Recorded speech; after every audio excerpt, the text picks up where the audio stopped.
গাছের গোড়া থেকে মগডাল পর্যন্ত শুধু ফল আর ফল।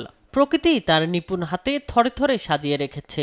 বাঙালির কাছে মধুমাসে অন্যান্য মৌসুমী ফলের সঙ্গে উঠতে শুরু করেছে টক মিষ্টি স্বাদযুক্ত কাঁচা পাকা লটকন।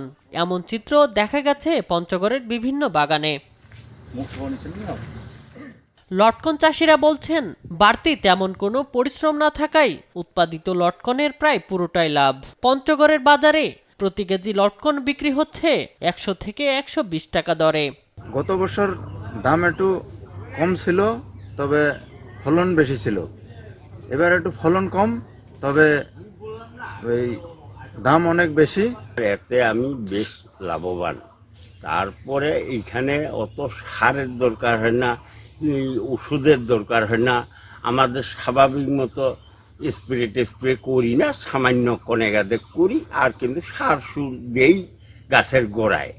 তা অতিরিক্ত আমাদের কোনো খরচ নেই, তাতে আমরা বেশি লাভ। ফলগুলো আমরা শুধু বিক্রি করি ১.৫ থেকে ২ লাখ। এতে আমাদের সংসারে প্রচুর পরিমাণের উন্নতি হয়।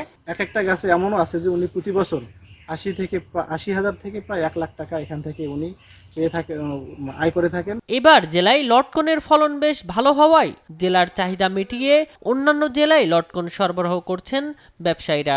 এই লটকন কৃষকেরা ন্যায্য মূল্য পাচ্ছে এবং আমাদেরও ব্যবসা করতে অনেক সুবিধা হচ্ছে। কৃষকেরা ৮০ থেকে ৯০ টাকা দরে বিক্রি হচ্ছে।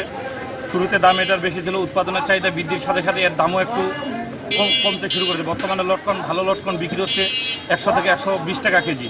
লটকনের বাজার চাহিদা ও দাম ভালো পাওয়ায় প্রতি বছরই বাড়ছে লটকন চাষের পরিধি। চলতি মৌসুমে জেলায় ৪৩ হেক্টর জমিতে লটকন চাষ হয়েছে, যেখানে উৎপাদন লক্ষ্যমাত্রা ধরা হয়েছে ৪১৬ টন।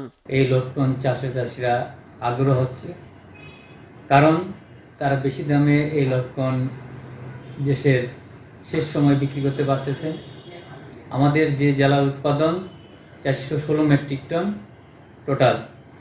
এই লটকন এখানকার স্থানীয় বাজারে বিক্রি হওয়ার পর দেশের অন্যত্র চলে যাচ্ছে এবং কি দেশের বাইরেও যাচ্ছে এই লটকন।